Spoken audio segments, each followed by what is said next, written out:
Hello everyone. The topic for today's presentation will be development of occlusion. Coming to the introduction, the development of dentition is an important part of craniofacial growth as the formation, eruption, exfoliation and exchange of teeth takes place during this period.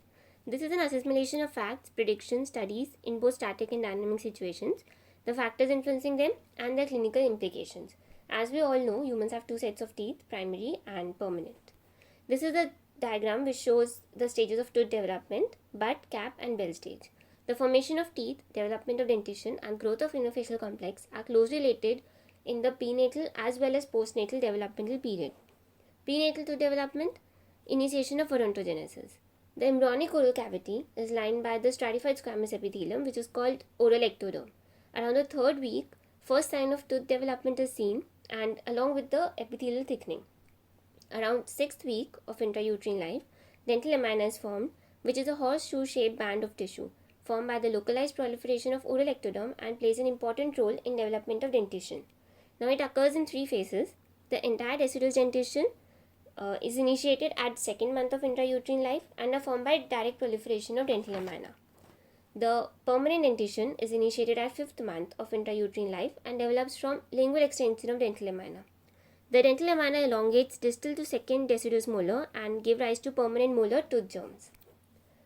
The ectoderm in certain areas of dental lamina proliferates and forms knob-like structures that grow into the underlying mesenchyma. Each of these knobs represent a future deciduous tooth and is called enamel organ. Based on the shape of the enamel organ, development of teeth can be divided into bud, cap and bell stage. Bud stage, the initial stage of tooth formation, where enamel organ resembles a small bud. It consists of peripherally located low columnar cells and centrally located polygonal cells. The area of condensation just below enamel organ is dental papilla, which forms the dentine and pulp. The ectomesenchymal condensation that surrounds the tooth bud and dental papilla is dental sac, which forms cementum and PDL. Cap stage, the tooth bud continues to proliferate, resulting in a cap-shaped enamel organ. The outer cells of cap covering the convexity are cuboidal and are called outer enamel epithelium. The cells lining the concavity of the cap become tall, columnar and are called inner enamel epithelium. And the central area between them is called stellate reticulum, which initially was consisted of polygonal cells and they acquire more intercellular fluid and forms a cellular network. The dental papilla and dental sac are pronounced during this stage of development. Bell stage. Due to uneven growth of enamel organ, it resembles bell stage. The cells of inner enamel epithelium differentiates into tall columnar cells which are called ameloblasts, which lay down the enamel. A few layers of flat squamous cells are seen between the inner enamel epithelium and stellate reticulum called stratum intermedium. The cells of outer enamel epithelium flatten to form low cuboidal cells. Before enamel epithelium begins to produce enamel, the peripheral cells of dental papilla differentiate into odontoblast and the fibers of dental sac form periodontal fibers. Root formation. Just before the ameloblast deposit their matrix, the cervical loop lengthens due to a proliferation of cells and forms the Hertwig's epithelial root sheath, which determines the number, size and shape of roots. Dentine matrix is deposited against the root sheath and covered by a cementum due to the invasion of cementoblasts, which eventually form the periodontal ligament. Occlusal development can be divided into the following developmental periods: predental, the deciduous dentition, the mixed dentition and the permanent dentition period. Predental period. This is the period after birth during which the neonate does not have any teeth.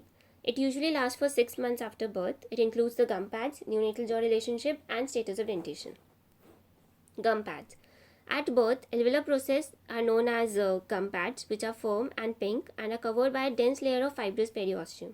They develop in two parts, the labiobuccal portion and lingual portion. The two portions are separated by a groove called dental groove. They are divided into 10 segments by transverse grooves. The gingival groove separates the gum pads from the palate and the floor of the mouth.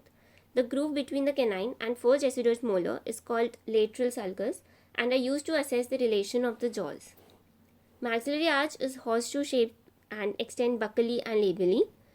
Mandibular arch is positioned posterior to maxillary arch. Neonatal jaw relationship. The upper gum pad is wider as well as longer than the lower gum pads, therefore complete overjet is seen all around. They contact mainly occur at molar region. Infantile open bite is normal as it helps in suckling. The status of dentition. Neonates are without teeth for 6 months. Occasionally teeth are seen in this period. The teeth present at the time of birth are called natal teeth. The teeth that erupt during the first month of age are called neonatal teeth, and sometimes teeth erupt at an early age, which are called pre-erupted teeth. These teeth are always mandibular incisors and show familial tendencies. Self-correcting anomalies includes retrognathic mandible, anterior open bite, infantile swelling pattern. The deciduous dentition. The initiation of primary tooth birth occurs during the first 6 weeks of intrauterine life. It usually begins at around 6 months of age with the eruption of lower central incisors. It is completed after all the second molars have attained occlusion, that is usually around 2.5 to 3.5 years of age. The sequence of eruption is A, B, D, C, E. The table shows the chronology of primary dentition. Spacing in deciduous dentition. The presence of spaces in the primary dentition is important for the normal development of permanent dentition. The absence of spaces is an indication that crowding of teeth may occur. The spaces which are commonly present in deciduous dentition are called developmental space or physiological spaces. The space present mesial to maxillary canine and distal to mandibular canine are called primate spaces or simian spaces. These spaces help in placement of the canine cusp of the opposing arch. The total primate space in the maxillary arch is 0 to 8 mm, and in mandibular arch it is 0 to 7 mm. Flush terminal plane. The mesodistal relationship between the distal surfaces of the upper and lower second deciduous molar is called flush terminal plane and is a normal feature of deciduous dentition. Normal signs of deciduous dentition: spaced anteriors, primate space, shallow overbite and overjet, straight or flush terminal plane, central incisor to one first molar and cuspid relationship, almost vertical inclination of anterior teeth, and ovoid arch form. Changes in the maxillary arch.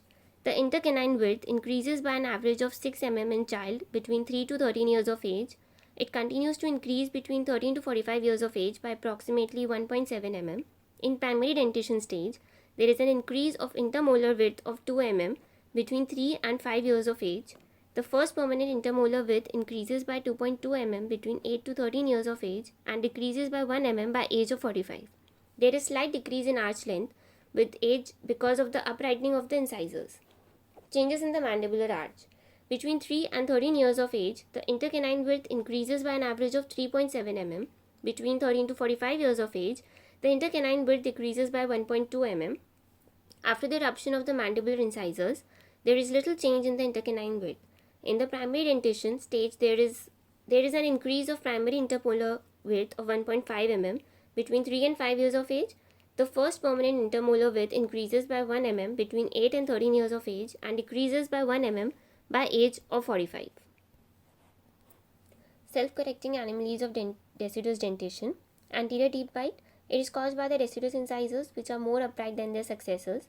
It is later reduced by the following 3 methods: attrition of incisal edges, eruption of deciduous molars, and forward and downward growth of mandible. Second is physiologic spaces, which is corrected by the permanent incisor accommodation. Third, primate spaces, which is corrected by early mesial shift, and flush terminal plane by early and late mesial shift. Mixed dentition period. It begins at approx 6 years of age with the eruption of first permanent molars. They are classified into 3 phases: first transition period, intertransitional period, and second transitional period. Its clinical importance is the utilization of arch perimeter, the adaptive changes in occlusion that occur during transition from one dentition to another. It is the ideal time for most major orthodontic. First transitional period is characterized by emergence of first permanent molars, exchange of deciduous incisors with permanent incisors, and establishment of occlusion. First molar eruption. Mandible. Guidance by distal surface of second primary molar. Maxilla. Distal and buccal path of eruption. Forward movement of maxillary growth. When first permanent molars erupt, the initial spaces between the canine and deciduous molars disappears. Factors affecting first molar eruption. Congenital absence of tooth itself, congenital absence of premolars, distal caries of deciduous second molar or early loss of deciduous second molar, developmental disturbances. The anterior-posterior relation between the two opposing molars after eruption depends upon their position previously occupied in the jaw, sagittal relation between maxillary and mandible, ratios of mesodistal crown dimensions of upper and lower molars. The mesodistal relation between the distal surface of the upper lower Upper and lower second deciduous molar can be of three types: flush terminal plane, mesial step terminal plane, and distal step terminal plane. Flush terminal plane. A normal feature of deciduous dentition, thus the erupting first permanent molars may also be in a flush or end-on relationship. For the transition of such an end-on relationship to a class 1 molar relation, the lower molar has to move forward by about 3 to 5 mm relative to the upper molar. This occurs by utilization of physiologic space and leeway space in the lower arch and by differential forward growth of the mandible. What is leeway space? The combined mesodistal width of the permanent canines and premolars is usually less than that of the deciduous canines and molars. This space is called leeway space. In maxillary arch, it is 1.8 mm, and in mandibular arch, it is 3.4 mm. Shift in lower molar from flush terminal plane to class 1 occurs in two ways. Early shift occurs during early mixed dentition. The eruptive force of the first permanent molar is sufficient to push the deciduous first and second molars forward in the arch to close the primate space and thereby establish a class 1 molar relationship. Second late shift. When the deciduous second molars exfoliate, the permanent first molars drift mesially utilizing the leeway space. Mesial step terminal plane. In this, the permanent molars erupt directly into the angles class 1 occlusion. Due to early forward growth of mandible, if differential growth of mandible persists, it can lead to an angles class 3 occlusion. If it is minimal, it can establish a class 1 molar relationship. Distal step terminal plane. The erupting permanent molars may be in an angles class 2 occlusion. A modest change in the molar relationship can be produced by differential growth of jaws and forward movement of lower jaws, or the combination of above.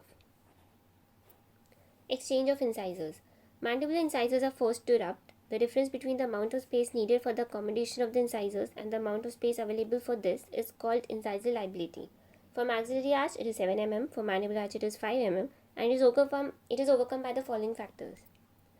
Utilization of interdental spaces seen in primary dentition. The permanent dentition, that is the permanent incisors, are much more easily accommodated in normal alignment in cases exhibiting adequate interdental spaces than in an arch that has no space. Increase in intercanine width during the transition from primary to the permanent incisors, an increase in intercanine width in both arches is observed.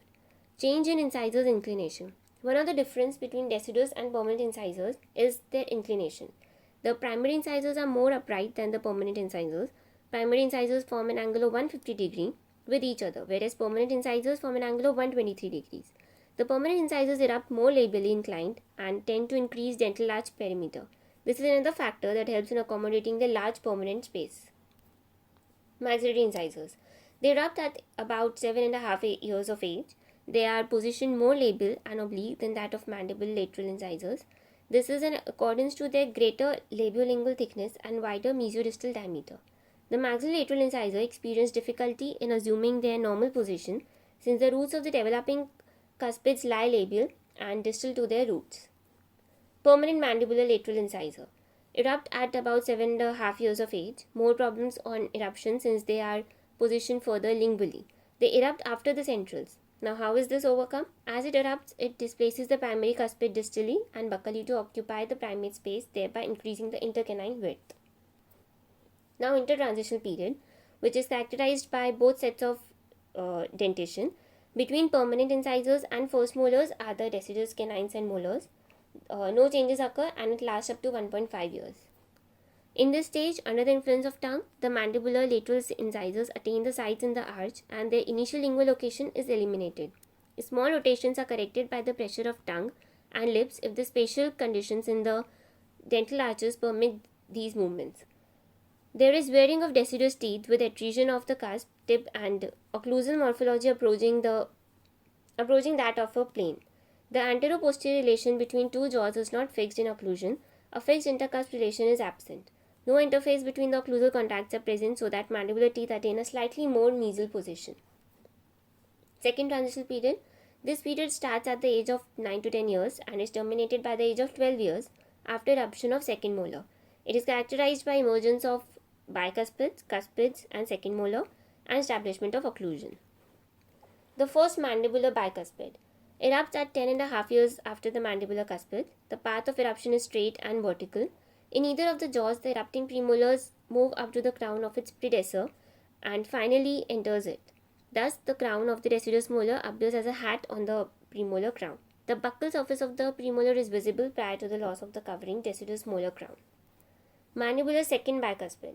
Last tooth to erupt anteriorly to the first molar and is often at the mercy of the available space. There will be no room for it if there is shortening of the dental arch. Tooth size space available ratio is poor and it erupts at around 11 years of age. Maxillary first bicuspid. It erupts at about 10 years of age.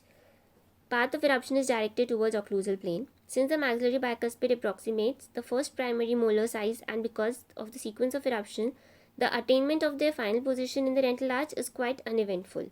Since they are usually the first teeth to erupt in the developing late mixed dentition, thus they regulate the adult occlusal relationship of the dental arch anterior to the first permanent molar. Relation of the maxillary first bicuspid to the mandibular first bicuspid. Maxillary first bicuspid distal to the mandibular one, most desirable, key to the development of normal occlusion, and end-to-end occlusal relation of the first bicuspid is not normal. On the other hand, the end-to-end relationship of the first permanent molar at this phase of occlusal development is normal. Maxillary second bicuspid. It erupts before the cuspid and after the first bicuspid at 11 years of age. The path of eruption is directed towards the occlusal plane. Final position is uneventful if the second primary molar is exfoliated at the right time. The greater mesodistal width of the second primary molar permits easy eruption of the bicuspids into its place. However, the leeway space in the second bicuspid region may be necessary to provide space anteriorly for the accommodation of the wider permanent cuspid even though the anterior arch is increasing. Eruption of maxillary second molar. If it erupts before the second bicuspid, then the permanent first molar will shift mesially, resulting in loss of space. Maxillary cuspid. Last teeth to erupt anterior to the first permanent molar at about 11.5 years of age. The position in the dental arch depends to a great degree upon the available space. Position of the maxillary lateral incisor guide the eruption of cuspids. Like if lateral incisor erupts lingually, then maxillary cuspid erupts labially. If permanent lateral incisors are congenitally missing, then the cuspids occupy the space of missing laterals and primary cuspids are retained. Therefore, maxillary cuspids need guidance of permanent lateral incisor for eruption. Eruption of mandibular second molar. It erupts after the second mandibular bicuspid at about 12 years of age. The favorable sequence of eruption: if mandible second premolars erupts prior to mandibular second bicuspids, the molars tend to tip mesially and cause the loss of space required by the second bicuspid. Crypts are placed at the base of ascending ramus. Variation in the eruption pattern. Retention of the mandible second primary molar results in the lack of ability of the mandible first molar to shift mesially and interfere with its eruption. If loss of mandibular first molar, if there is a loss of mandibular first molar, then mandibular second molar is shifted mesially. The teeth anterior to it shifts distally, causing spacing. Maxillary permanent second molar. Erupts at 12.5 years of age after the mandible permanent second molar. Inclined mesobuccally in the oral cavity.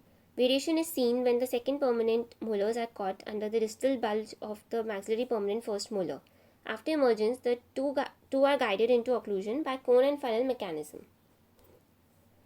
Ugly duckling stage or Broadbent phenomena. Now, it is seen between 8 to 9 years of age during the eruption of permanent canines.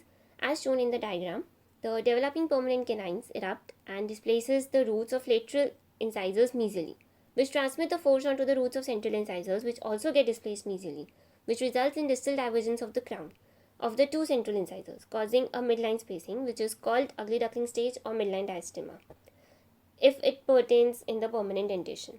It usually corrects by itself when the canines erupt and the pressure is transferred from the roots to the coronal areas of the incisors. Characteristics of normal arch pattern in mixed dentition period.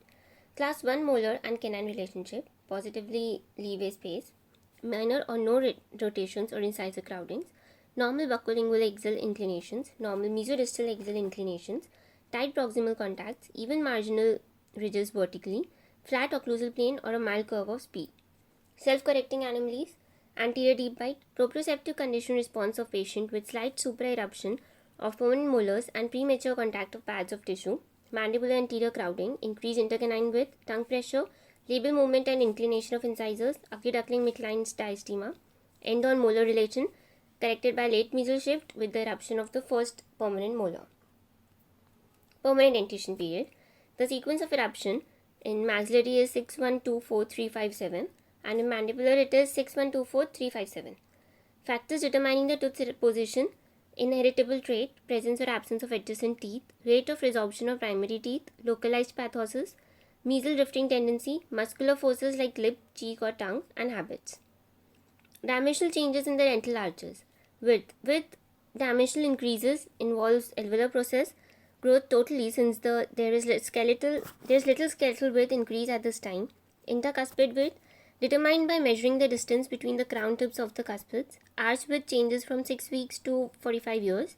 Bimolar width. The bimolar width is obtained by measuring the distance between the mediolingual cusp of the first permanent molar. Circumference or perimeter. In the deciduous dentition, it is measured from the distal surface of the two molars, and in the permanent dentition, it is measured from the first permanent molar. The mandibular arch circumference decreases in late mesial shift, mesial drifting tendency, lingual positioning of incisors due to differential mandibulo-maxillary growth, original tip position of incisors and molars, and third molar eruption. Anterior segment in both the arches increases due to eruption of the incisors, labial inclination of the permanent incisors. Overjet and overbite. In primary dentition, it is almost zero. In mixed dentition, overbite increases followed by decrease, number of facial variation. Overjet, it reflects antero-posterior skeletal relationship and sensitivity to abnormal lip and tongue function. Developmental disturbances. Cleidocranial dysplasia, failure of tooth eruption due to failure in resorption, primary failure of eruption, rare human syndrome, affected posterior teeth fail to erupt. When posterior teeth fail to erupt, even though bone resorption is normal, they do not respond to orthodontic force and cannot be moved into position. Dilaceration, mechanical block of eruption causing distortion of root form. Ankylosis, primary teeth more likely to be ankylosed, particularly molars.